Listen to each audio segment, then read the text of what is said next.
El aire en el restaurante del barrio de Salamanca era tan frío y calculado como la arquitectura minimalista que lo definía. Cada mesa, un altar de mármol blanco, cada silla, una escultura de diseño. Fuera, el invierno de Madrid tejía un manto de nieve silenciosa sobre la ciudad, una estampa gris y melancólica que se filtraba a través de los enormes ventanales. En medio de esa opulencia impecable, en una mesa apartada, se sentaba Alejandro Vargas, un hombre cuyo imperio tecnológico podía mover mercados, pero que no podía mover una sola cucharada de sopa hacia la boca de su hijo. La tensión entre ellos era una bestia invisible, pesada y sofocante. Mateo, de apenas 8 años, con la mirada perdida en un punto inexistente más allá del cristal, permanecía inmóvil en su silla de ruedas de fibra de carbono, un trono de última generación que era, en realidad, una jaula. El silencio no era de paz, sino el vacío que deja una catástrofe. Si esta historia ya ha capturado tu atención, no olvides dejar un like y contarnos desde qué rincón del mundo nos escuchas. Que Dios te bendiga. Estamos muy cerca de alcanzar nuestro sueño de los 1000 suscriptores y con tu ayuda sabemos que lo lograremos. Ahora, volvemos a este momento que lo cambiará todo. Alejandro, enfundado en un traje de miles de euros que parecía una armadura, sentía el peso de una humillación que el dinero no podía ocultar. Cada murmullo discreto de los otros comensales, cada mirada fugaz, se sentía como un juicio. Él, el titán de la industria, el hombre que aparecía en las portadas de las revistas de negocios, se veía reducido a un padre fracasado, un espectador impotente del dolor de su propio hijo. Su rostro, habitualmente una máscara de control férreo, mostraba fisuras de agotamiento y desesperación. Había convocado a los mejores médicos, a los terapeutas más renombrados del mundo, y todos habían fracasado. El diagnóstico era una palabra que odiaba: psicosomático, una herida en el alma que había paralizado el cuerpo del pequeño Mateo tras la trágica muerte de su madre, un accidente que también había dejado a Alejandro emocionalmente lisiado. Fue entonces cuando apareció ella. Isabela, una de las meseras, se acercó con una jarra de agua. Su uniforme era sencillo, casi anónimo en aquel entorno de lujo, pero en su rostro había una luz que desafiaba la atmósfera gélida del lugar.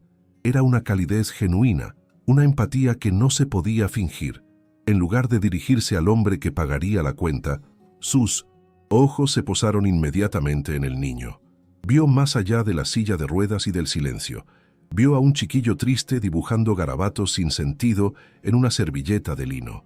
La mayoría del personal evitaba esa mesa, intimidados por el aura de poder y tragedia de Alejandro, pero Isabela se movía con una serenidad que parecía inmune a todo aquello. Se acercó despacio, con un respeto que no era servilismo, sino pura y simple humanidad. En un gesto que rompió todos los protocolos del lugar y del dolor, Isabela se agachó, se puso a la altura de los ojos de Mateo, una acción tan simple y, sin embargo, tan profundamente transformadora. No le preguntó qué quería comer ni si se sentía bien. Señaló el garabato en la servilleta y con un acento mexicano suave y musical le dijo: «¿Sabes? Eso parece un colibrí. En mi pueblo, en México, mi abuela decía que los colibríes son los mensajeros de las almas buenas que vienen a visitarnos». Y entonces sonrió. No una sonrisa profesional, sino una, de verdad, amplia y llena de sol. Por primera vez en meses, un músculo en el rostro de Mateo se movió. Una pequeña, casi imperceptible, pero inconfundible sonrisa se dibujó en sus labios. El gesto que inició todo, la frase que encendió la mecha de lo imposible. El mundo de Alejandro Vargas se detuvo en seco. Aquella sonrisa fugaz en el rostro de Mateo fue como ver una flor brotar en medio de un desierto de concreto, un milagro minúsculo y ensordecedor que silenció todo lo demás. El murmullo del restaurante, los negocios pendientes, la fortuna que se movía con cada segundo en la bolsa. Todo se desvaneció. En ese instante, no era el magnate, el estratega implacable, sino simplemente un padre que veía un destello del hijo que creía haber perdido para siempre. Movido por un impulso que desafiaba toda lógica y prudencia, levantó una mano para detener a Isabela antes de que se retirara. Su voz, normalmente un instrumento de poder acostumbrado a dar órdenes, sonó extrañamente frágil, casi un ruego. «Espere, por favor, siéntese». La orden era tan inusual, tan fuera de lugar, que la propia Isabela se quedó paralizada, confundida por la intensidad en la mirada de aquel hombre. Sentada al borde de una silla que costaba más que su alquiler de un año, Isabela escuchó la propuesta más extraña de su vida. Alejandro, con una torpeza impropia de él, intentaba construir con palabras una idea nacida del más puro desespero. Le ofreció una suma de dinero que a ella le pareció astronómica, una cifra que podría cambiar el destino de toda su familia en México. La condición era simple y a la vez incomprensiblemente compleja: dejar su trabajo y dedicarse a ser la acompañante de Mateo. «No le pido que lo cure, no le pido milagros», dijo él, inclinándose sobre la mesa, su armadura de control completamente rota. «Solo quiero que haga eso otra vez, que lo haga sonreír. Lo que sea necesario, se lo pagaré». La vulnerabilidad en su voz era tan real, tan cruda, que desarmó por completo a Isabela. El miedo inicial de Isabela, la sospecha de que aquello era una locura o una trampa, se disolvió al mirar más allá del dinero. Vio la verdad en los ojos de Alejandro, un abismo de dolor y culpa. Y vio en Mateo un reflejo de la soledad más profunda que un niño puede experimentar. En ese momento, no era una transacción, sino una llamada de auxilio entre dos almas náufragas. Su compasión, una fuerza mucho más poderosa en ella que la ambición, tomó el control. «Señor Vargas», dijo con una calma que ni ella misma sabía que poseía, «acepto, pero quiero que sepa que no lo hago por el dinero, lo hago por él». Su mirada señaló a Mateo, estableciendo los términos de un pacto no escrito, un acuerdo que se sellaba no con tinta, sino con una promesa de humanidad. Alejandro simplemente asintió, incapaz de articular palabra, sintiendo un alivio tan inmenso que casi lo ahoga. La decisión de Isabela no nació en el lujo de aquel restaurante, sino en los recuerdos de su propio pasado. En su pequeño piso de Madrid, que compartía con otras dos chicas, el olor a cilantro y a nostalgia a menudo la transportaba a su hogar.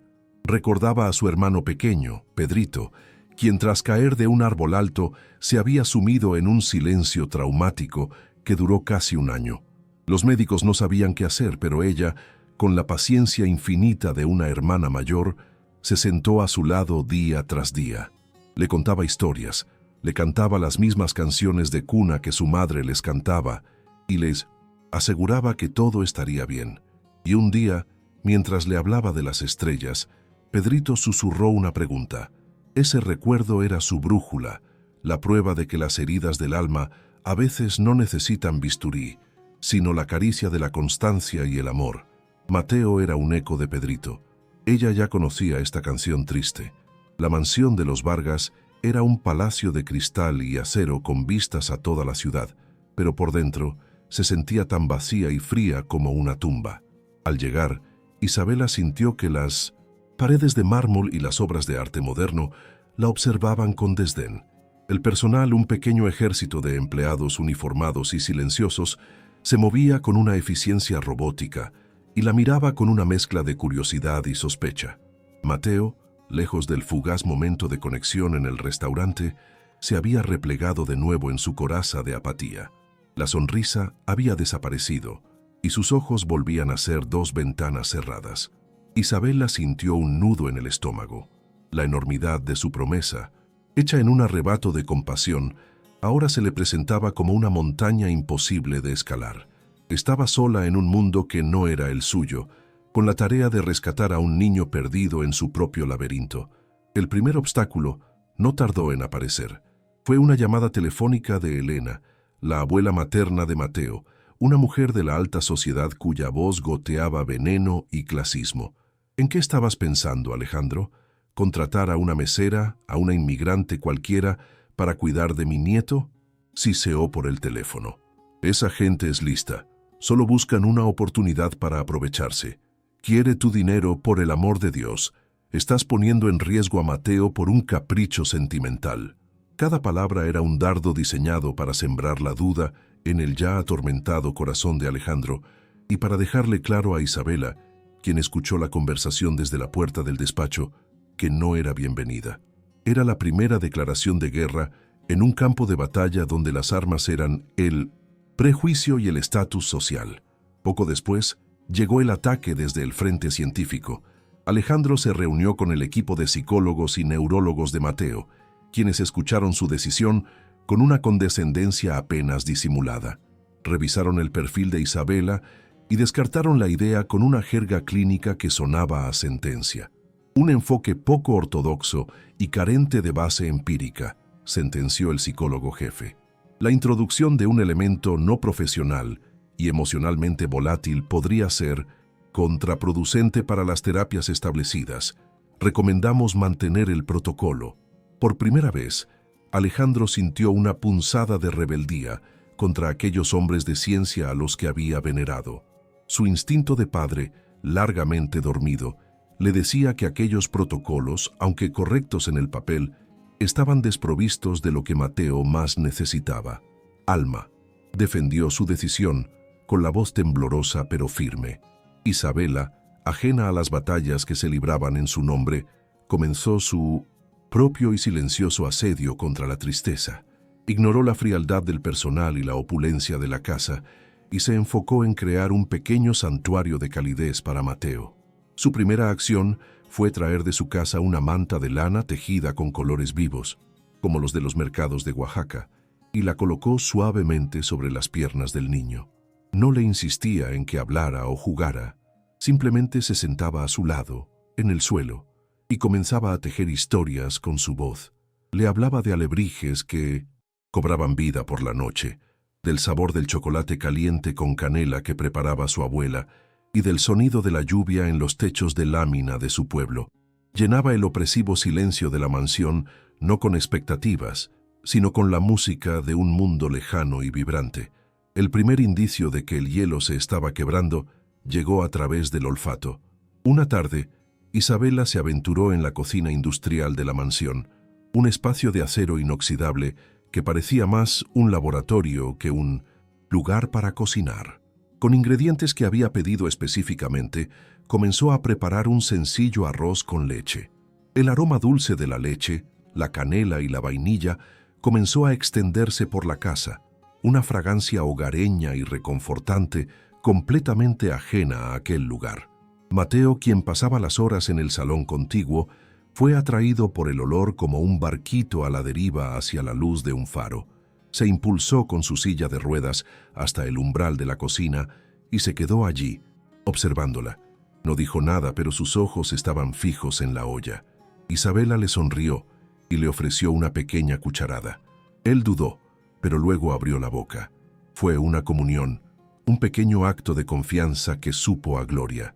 Los días se convirtieron en semanas, tejiendo un frágil tapiz de avances y retrocesos. Mateo comenzó a regalarle a Isabela pequeñas perlas de su mundo interior, una palabra suelta, un dedo que señalaba un pájaro en el jardín, una noche en la que le permitió leerle un cuento completo antes de dormir. Alejandro, desde la distancia de su despacho, se convirtió en un espía de la esperanza. Dejaba documentos importantes a medio leer para observar las interacciones en el salón. El sonido de la risa de Isabela y, en ocasiones, un eco casi inaudible de la de Mateo era un bálsamo para su alma atormentada. Sin darse cuenta, empezó a salir de su cueva, a sentarse con ellos, al principio en silencio, luego haciendo alguna pregunta. La conexión que Isabela estaba forjando con su hijo estaba inesperadamente construyendo también un puente sobre el abismo que lo separaba a él de su propio corazón. La frágil paz se hizo añicos en la oscuridad de la madrugada. Un grito desgarrador, animal y lleno de un terror primigenio rasgó el silencio sepulcral de la mansión.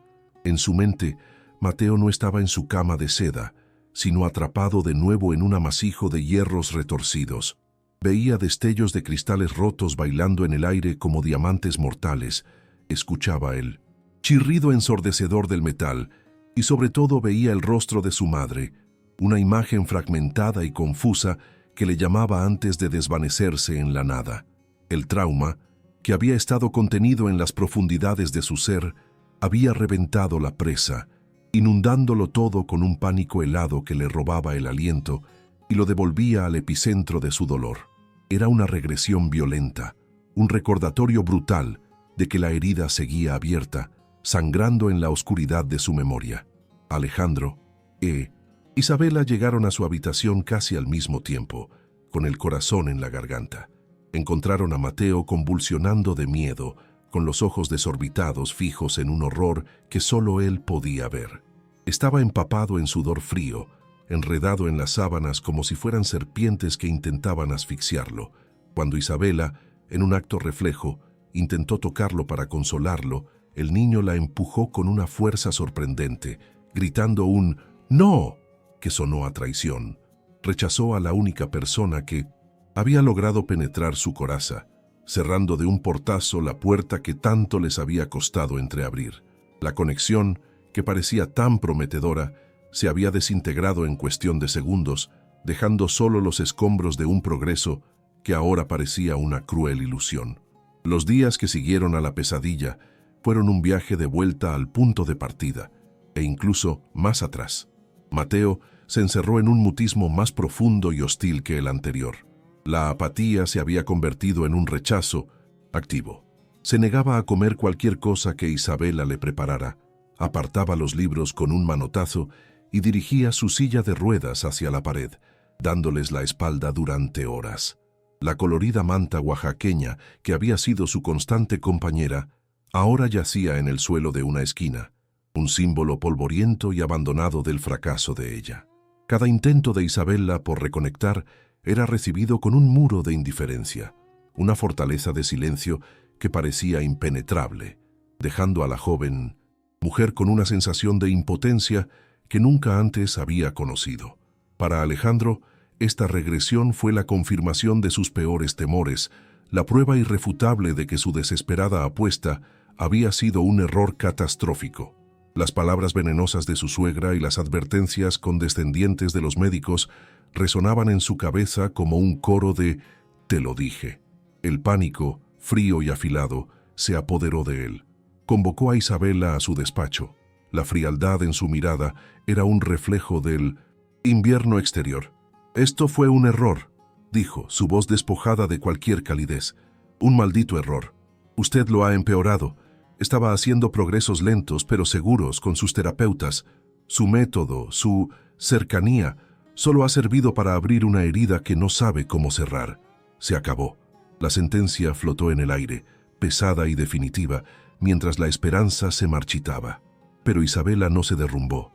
Soportó la tormenta de su ira y su miedo con una entereza que lo descolocó. Se mantuvo de pie, su mirada firme y llena de una convicción inquebrantable. «No es un error, señor Vargas», respondió, su voz suave pero cargada de una fuerza inesperada. «Es el dolor saliendo. Estaba envenenándolo por dentro y ahora ha encontrado una salida. Por eso duele más. Para sanar una herida así, primero hay que limpiarla, y la limpieza siempre es la parte más dolorosa. Si se rinde ahora, si lo vuelve a encerrar en el silencio, lo perderá para siempre. No puede tenerle miedo a su dolor». Sus palabras no eran una súplica, sino una declaración de principios, una lección de fe que Alejandro no estaba preparado para escuchar. Isabela no se rindió. Aunque Alejandro le había retirado su confianza, ella continuó su labor con una devoción silenciosa. Cambió de táctica. Ya no intentaba activamente generar una reacción. En su lugar, se dedicó a ser una presencia constante y serena. Trajo una silla a la habitación de Mateo y se sentaba allí durante horas, leyendo sus propios libros en voz baja o simplemente mirando por la ventana, tejiendo una red de calma y normalidad a su alrededor. No pedía nada, no esperaba nada, simplemente estaba allí, comunicando con su presencia un mensaje poderoso. «No te voy a abandonar. No le tengo miedo a tu silencio.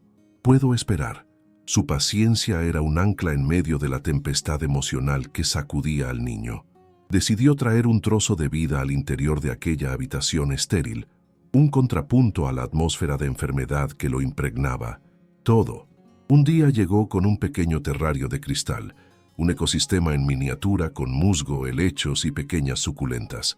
Lo colocó en una mesita junto a la ventana, al alcance de la vista de Mateo. Cada mañana lo regaba con un atomizador, y mientras lo hacía le hablaba a las plantas en voz baja. «Hay que tener paciencia», les decía, aunque las palabras iban dirigidas al niño. «Las raíces crecen en la oscuridad, en silencio. Nadie las ve, pero son la parte más fuerte. Están trabajando para que un día puedan florecer». Era una metáfora viviente, una lección diaria sobre la resiliencia silenciosa. La música se convirtió en su nueva aliada. Isabela buscó en su computadora viejas grabaciones de guitarra clásica mexicana, piezas de Manuel Ponce y otros compositores que evocaban paisajes nostálgicos y emociones profundas sin necesidad de una sola palabra. Dejaba que la música sonara a un volumen muy bajo durante todo el día, una banda sonora sutil que llenaba el vacío y la tensión. Las melodías, a veces melancólicas, a veces esperanzadoras, se filtraban en la conciencia de Mateo, sorteando sus defensas y hablándole en un lenguaje universal. Era una forma de comunicación que no exigía respuesta, una caricia auditiva que poco a poco fue lijando los bordes afilados de su dolor. Alejandro, desde su despacho, se convirtió en un observador clandestino de esta guerra de guerrillas emocional. Veía a Isabela sentada durante horas, la veía cuidar de sus plantas, escuchaba la música suave que emanaba de la habitación de su hijo. Su ira inicial se fue transformando en una incómoda admiración, y luego en una profunda vergüenza por su arrebato. Había confundido la paciencia con la pasividad, la gentileza con la debilidad. Se dio cuenta de que lo que Isabela estaba haciendo requería una fuerza de voluntad y una fe que él mismo, con todo su poder y su dinero, no poseía. Estaba presenciando una clase magistral de amor incondicional, y eso lo obligaba a mirarse en un espejo que le devolvía una imagen que no le gustaba. Y entonces ocurrió. Una tarde, mientras Isabela limpiaba las hojas del terrario, Mateo, sin levantar la vista del suelo, extendió un dedo tembloroso y señaló en dirección a un pequeño bonsái que ella también había traído. No dijo nada, pero el gesto era inequívoco. Quería que lo acercara. El corazón de Isabela dio un vuelco. Era la primera comunicación voluntaria en más de una semana, un hilo de luz casi imperceptible en la más absoluta oscuridad. Con 1900, una sonrisa temblorosa acercó la pequeña maceta a su regazo. Mateo no lo tocó, pero sus ojos se posaron en las diminutas ramas. El muro no había caído, pero acababa de aparecer la primera grieta. Ese pequeño gesto con el bonsái fue un catalizador, no solo para Mateo, sino también para Alejandro. Al presenciarlo, comprendió la esencia del método de Isabela. No se trataba de forzar un resultado, sino de nutrir un entorno donde la curación pudiera ocurrir de forma natural, a su propio ritmo. Fue como si una venda cayera de sus ojos. Toda su vida se había basado en la acción directa, en la imposición de su voluntad sobre los problemas. Había tratado la tragedia de su hijo como una fusión empresarial fallida que necesitaba una reestructuración agresiva. Ahora veía con una claridad dolorosa que el alma de un niño no era una empresa y que el amor no era una estrategia de negocios, sino un acto de jardinería paciente. La imagen del bonsái lo transportó al pasado, a un recuerdo que había mantenido enterrado bajo capas de trabajo y negación. Se vio a sí mismo, años atrás, en el jardín de esa misma casa. Su esposa, Sofía, reía a carcajadas mientras intentaba sin éxito enseñarle a bailar salsa. Un pequeño Mateo, de apenas 4 años, correteaba a su alrededor, pidiéndole que jugara con él a la pelota. Alejandro recordaba su propia respuesta, cortante y llena de una falsa importancia. «Ahora no puedo, hijo, tengo una llamada importante». La memoria le golpeó con la fuerza de un puñetazo, una revelación de todas las veces que había cambiado momentos de conexión irrecuperables por la fría eficiencia de sus obligaciones. La culpa era una brasa ardiente en su pecho. Esa noche, incapaz de soportar el peso de sus propios fantasmas, buscó a Isabela. La encontró en la biblioteca leyendo bajo la luz de una lámpara. La atmósfera era íntima y silenciosa, y por primera vez Alejandro Vargas se desmoronó. Le habló de Sofía, de su risa, de su amor por el jardín. Le confesó los detalles del accidente, la sensación de impotencia mientras la veía morir, y lo más difícil de todo, admitió su propio fracaso. «Yo también me paralicé ese día», dijo, su voz rota. «La enterré a ella y me enterré a mí mismo en el trabajo. Dejé a Mateo solo cuando más me necesitaba. Me convertí en una máquina de resolver problemas, pero olvidé cómo ser su padre». Isabela escuchó sin interrumpir. Su presencia era un bálsamo para aquella herida abierta. No le ofreció frases hechas ni consuelos vacíos. Simplemente le permitió a aquel hombre poderoso y roto el espacio para ser vulnerable. Cuando él terminó, agotado y vacío, ella le dijo algo que cambiaría su perspectiva para siempre. «Mateo no solo perdió a su madre ese día, señor Vargas, también sintió que perdía a su padre. Quizás la parálisis de sus piernas no es solo por la ausencia de ella, sino también por la suya. Quizás, para que él pueda volver a caminar, primero necesita sentir que su padre ha vuelto a casa». La simplicidad y la profundidad de aquella verdad lo dejaron sin aliento. Las palabras de Isabela fueron una epifanía. Alejandro entendió que había estado intentando delegar la curación de su hijo, contratarla como si fuera un servicio más. Se dio cuenta de que él no podía ser un espectador en la recuperación de Mateo. Tenía que ser un participante activo. El trauma no era solo del niño, era de ambos, una herida compartida que solo podía sanar si la afrontaban juntos.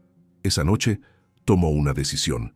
Ya no se escondería en su despacho, ya no sería un cliente esperando resultados.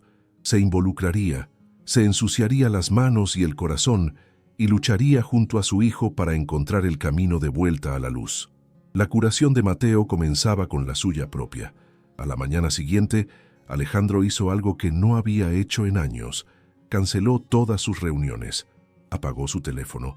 Fue a la habitación de Mateo, donde Isabela ya estaba sentada en su puesto de vigilia silenciosa, con una voz nueva, despojada de la autoridad del jefe y llena de la vacilación de un padre que aprende de nuevo, dijo: «Isabela, Mateo, ¿qué les parece si salimos un rato al jardín? Creo que el sol nos hará bien». La sorpresa en los rostros de ambos fue evidente. Era la primera vez que Alejandro iniciaba una actividad que no estuviera relacionada con terapias o médicos.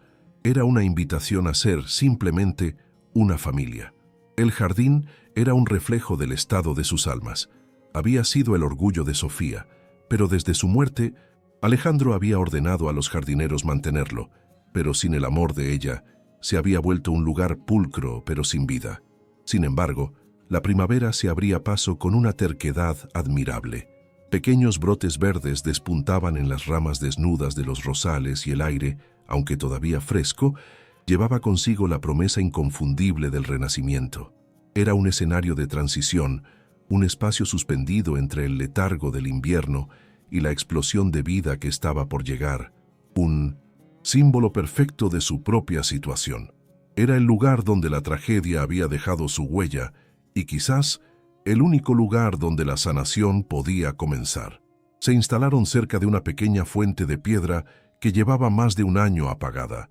Su silencio, un eco del silencio de la casa. Alejandro, sintiéndose torpe e inseguro, comenzó a hablar.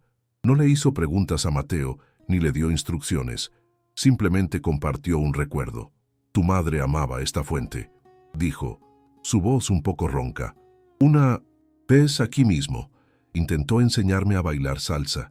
Yo era terrible, pisaba sus pies a cada paso, pero ella no paraba de reír. Su risa sonaba como el agua de esta fuente. Por primera vez, le ofrecía a Mateo un recuerdo feliz de su madre, no la sombra trágica de su pérdida. Isabela, percibiendo la delicadeza del momento, actuó como un puente. Se arrodilló junto a la silla de Mateo y lo animó a tocar la piedra de la fuente, cubierta de un musgo suave y húmedo. «Siente qué fresca está», le dijo. Y, luego conectando con la historia de Alejandro, añadió su propia magia. «En mi pueblo hay un río del que se dice que si le cuentas tus deseos, el agua los lleva hasta la luna para que se cumplan. Quizás esta fuente también sepa escuchar secretos». Estaba tejiendo los dos mundos, el del recuerdo doloroso de Alejandro y el de la esperanza mágica, creando un espacio seguro para el corazón herido de Mateo. Algo cambió en el aire. La tensión que siempre los envolvía comenzó a disiparse, reemplazada por una atmósfera de calma y conexión. Era algo frágil, tan delicado como las alas de una mariposa, pero era real. Mateo, que normalmente se habría desconectado, estaba escuchando. Su cabeza estaba ligeramente inclinada y sus pequeños dedos, que habían estado inertes en su regazo, ahora trazaban con curiosidad las vetas de la piedra cubierta de musgo. Estaba presente, participando en el momento a su manera silenciosa, absorto en las texturas y las historias que flotaban a su alrededor. Fue entonces cuando el universo les envió un mensajero. Desde un nido en el viejo roble que daba sombra a la fuente, un pequeño gorrión, un polluelo que apenas había empezado a emplumar, aleteó torpemente y cayó. Aterrizó en la hierba, a pocos metros de ellos, un ovillo de plumas asustado y vulnerable. Pió débilmente, un sonido agudo y desesperado que cortó la tranquilidad del jardín. Era una criatura diminuta, indefensa y rota, una manifestación física del propio estado de Mateo. Los ojos de Mateo se clavaron en el pajarillo. En una fracción de segundo toda la apatía, toda la desconexión se evaporó. Su rostro se transformó, mostrando una expresión de profunda angustia y empatía. Vio en aquella criatura desvalida un espejo de su propio desamparo, de su propia fragilidad. El instinto de proteger, una de las fuerzas más primarias y poderosas del ser vivo, se despertó en él con una urgencia que no sentía desde hacía mucho, mucho tiempo. Aquel pajarito necesitaba ayuda, y en ese momento, nada más en el mundo importaba. Un pequeño sonido ahogado escapó de la garganta de Mateo, una mezcla de sorpresa y preocupación. Sus ojos buscaron los de su padre, y luego los de Isabela, en una súplica silenciosa. Pero el gorrión volvió a piar, batiendo sus alas inútiles contra la hierba, y esa visión de pura vulnerabilidad fue todo el impulso que necesitó. El instinto superó a la razón, la compasión anuló el trauma. El deseo de ayudar a aquel ser indefenso fue más fuerte que el miedo que lo había mantenido prisionero en su silla. En ese momento de pura intención, su mente olvidó las órdenes que le había estado enviando a su cuerpo durante más de un año. Olvidó que sus piernas no respondían. Olvidó el diagnóstico de los médicos y la resignación que se había convertido en su segunda piel. No hubo pensamiento consciente, ni cálculo, ni duda. Solo un impulso arrollador y puro. Alcanzar al pájaro, protegerlo. Se inclinó bruscamente hacia adelante, extendiendo su mano derecha en un arco de compasión. Para poder alcanzarlo, su cuerpo se desequilibró. El movimiento hacia adelante provocó que su pie izquierdo, que colgaba inerte del reposapiés de la silla, se deslizara y aterrizara con un suave golpe sobre la hierba húmeda. Por primera vez en meses, sintió la textura del césped y la solidez de la tierra bajo la suela de su zapato. Fue un contacto inesperado, una sensación olvidada que envió una descarga eléctrica a través de su sistema nervioso adormecido.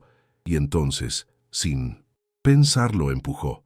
Impulsado por la necesidad de completar su gesto de auxilio, apoyó su peso sobre esa pierna izquierda. Los músculos, atrofiados y débiles por la falta de uso, protestaron con un temblor violento, pero obedecieron la orden desesperada de su cerebro. Se contrajeron, se tensaron y por un instante milagroso sostuvieron su peso. La conexión neuronal, rota por el trauma, se había restablecido por la fuerza de la empatía. Ahí estaba, de pie. No era una postura firme ni erguida, sino un equilibrio precario y tembloroso. Se apoyaba en una pierna y en los brazos de la silla, medio erguido, medio inclinado, pero estaba de pie. El suelo estaba bajo sus pies. Sus ojos, desmesuradamente abiertos, reflejaban una mezcla de asombro y miedo ante lo que su propio cuerpo acababa de hacer. El mundo, desde esa nueva y olvidada altura, se veía completamente diferente. Había desafiado lo imposible. Alejandro había observado toda la secuencia como si el tiempo se hubiera ralentizado. Su respiración se había detenido en sus pulmones. Vio el pie deslizarse, vio el músculo tensarse bajo el pantalón, vio a su hijo ponerse en pie. Un sollozo se ahogó en su garganta, un sonido que era a la vez de incredulidad y de júbilo. El mundo a su alrededor se disolvió en un torbellino de emociones y lágrimas que empañaron su visión. El milagro que había suplicado en silencio durante incontables noches estaba ocurriendo ante sus ojos. Avanzó hacia él, no corriendo, sino con pasos lentos y reverentes, como si se acercara a un altar. Tenía miedo de que un movimiento brusco pudiera romper el hechizo, de que todo fuera un sueño del que estaba a punto de despertar. Cayó de rodillas en la hierba frente a Mateo, colocando sus ojos a la misma altura que los de su hijo, eliminando la barrera de altura que siempre los había separado. Quería que Mateo viera en su rostro no al magnate, no al hombre ocupado, sino simplemente a su padre, maravillado y lleno de amor. No hubo un discurso elocuente ni una declaración dramática. Del alma de Alejandro brotó una sola palabra, una palabra que lo contenía todo. El dolor del último año, la culpa, el anhelo y una gratitud tan inmensa que era casi dolorosa. «Hijo», susurró, y la palabra se rompió por el peso de las lágrimas, convirtiéndose en un suspiro de puro amor. Era el reconocimiento de su regreso, no solo a la verticalidad, sino a la vida. Mateo desvió la mirada de su propia pierna temblorosa y la fijó en el rostro de su padre. El miedo y la confusión que sentía por lo que acababa de ocurrir se encontraron con una expresión de amor incondicional tan abrumadora que lo desarmó. Luego buscó a Isabela, que se había mantenido a una distancia prudente. Ella también lloraba, pero en su rostro se dibujaba la sonrisa más radiante y orgullosa que él había visto jamás. En las miradas de los dos adultos que lo amaban, encontró la seguridad que necesitaba para aceptar su propio milagro. Con un movimiento que selló la reconciliación, Alejandro extendió los brazos y atrajo a Mateo hacia sí. No fue el abrazo cuidadoso y distante al que Mateo se había acostumbrado, el de un hombre que teme hacer daño. Fue un abrazo feroz, protector, el abrazo de un padre que recupera un tesoro perdido de las profundidades del océano. Lo sostuvo con fuerza, como si quisiera volver a unir las piezas rotas de ambos con el poder de su amor, fundiendo sus corazones en uno solo. Y por primera vez, desde la muerte de su madre, Mateo le devolvió el abrazo. Sus pequeños brazos se aferraron con fuerza al cuello de su padre, y entonces el llanto llegó. Pero no eran los gritos de terror de sus pesadillas, eran lágrimas de liberación, un torrente de pena y soledad que por fin encontraba una salida. Lloró por su madre, lloró por el tiempo perdido, lloró por el dolor que había guardado en su cuerpo, y con cada lágrima, un poco del peso que lo anclaba se disolvía. Arrodillados en la hierba húmeda del jardín, padre e hijo lloraron, juntos, lavando con sus lágrimas el dolor que los había mantenido separados. Las murallas emocionales que Alejandro había construido y la parálisis que había aprisionado a Mateo se derrumbaron simultáneamente. En aquel abrazo catártico, no solo sanaron una relación, sino que reescribieron su futuro. A pocos metros, el pequeño gorrión, el catalizador involuntario de aquel milagro, encontró fuerzas en sus alas y con un aleteo más seguro voló hasta la seguridad de un arbusto cercano, dejando atrás a una familia que acababa de aprender a volar de nuevo. ¿Te está gustando esta historia? Deja un like y suscríbete al canal. Muchas personas no dejan el like y eso nos entristece mucho. Contamos con su ayuda. Ahora continuamos con el video. Aquel primer paso tembloroso fue la llave que abrió la puerta a una nueva realidad. La recuperación de Mateo no fue instantánea, sino un camino gradual y arduo que ahora, por primera vez, estaba iluminado por la voluntad de vivir. Las sesiones de fisioterapia, que antes eran una tortura silenciosa y estéril, se transformaron en un desafío lleno de propósito. Alejandro reorganizó su vida por completo, convirtiéndose en el principal animador de su hijo. Estaba allí en cada sesión, no como un supervisor, sino como un compañero, convirtiendo los ejercicios dolorosos en juegos, celebrando cada pequeño progreso como si fuera una victoria en la final de un mundial. La inmensa y fría mansión dejó de ser un mausoleo y comenzó a llenarse de los sonidos de la lucha, el esfuerzo y, cada vez más a menudo, de la risa genuina de un padre y un hijo que se estaban redescubriendo. La relación entre Alejandro e Isabela también evolucionó, trascendiendo los límites de un acuerdo laboral para convertirse en un lazo de profundo respeto y un cariño inmenso. Una tarde, mientras veían a Mateo intentar caminar entre dos barras paralelas, Alejandro intentó expresar su gratitud. Se dio cuenta de que las palabras y el dinero eran ridículamente insuficientes para compensar el milagro que ella había obrado. «Isabela, usted no solo le devolvió las piernas a mi hijo», le dijo con una sinceridad abrumadora, «nos devolvió el alma a ambos». En ese momento, dejó de verla como una empleada o una salvadora. La vio como una igual, una socia en la reconstrucción de su vida, una mujer con un don extraordinario para sanar las heridas que no se ven. Inspirado por esa revelación, Alejandro encontró un nuevo propósito para su fortuna y su poder. No quería que su experiencia fuera solo una anécdota familiar. Quería convertirla en un legado de esperanza. Le propuso a Isabela la creación de una fundación, un lugar que ayudaría a otros niños que, como Mateo, estaban atrapados en las cárceles invisibles del trauma. La llamó Fundación Alma. Su misión no sería aplicar protocolos rígidos, sino fomentar la curación a través de la empatía, el arte, la música y la conexión humana. El método Isabela. Y le ofreció a ella el cargo de directora, no como un regalo, sino porque entendía que su sabiduría intuitiva era mucho más valiosa que cualquier título académico. Era su forma de honrarla y de dar un nuevo sentido a su propio dolor.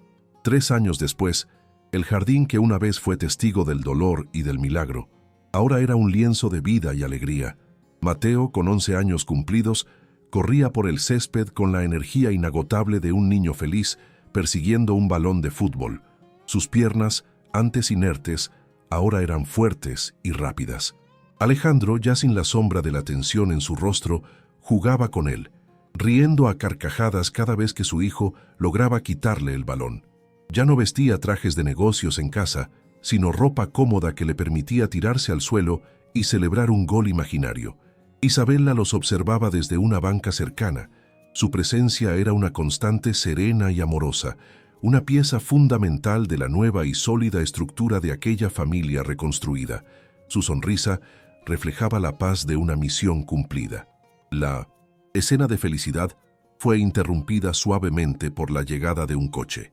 De él bajó una pareja con una niña en una silla de ruedas. Sus ojos grandes y asustados reflejaban la misma desolación que una vez habitó en los de Mateo. Habían llegado para su primera sesión en la Fundación Alma, cuyas oficinas principales ahora ocupaban un ala de la mansión. Alejandro e Isabela se levantaron y caminaron juntos para recibirlos. Antes de acercarse, intercambiaron una mirada. En ella no había tristeza, por el recuerdo del pasado, sino una profunda comprensión y una esperanza inquebrantable. Habían cerrado su propio círculo de dolor y ahora, juntos, estaban listos para abrir un nuevo círculo de curación para otros. Su milagro personal se había convertido en un regalo para el mundo. ¿Crees que es posible perdonar los errores del pasado para construir una familia mejor? Deja un like si crees que el amor verdadero siempre encuentra el camino. Suscríbete para más historias donde la bondad triunfa. Comenta, la familia es todo si tú también crees en las segundas oportunidades.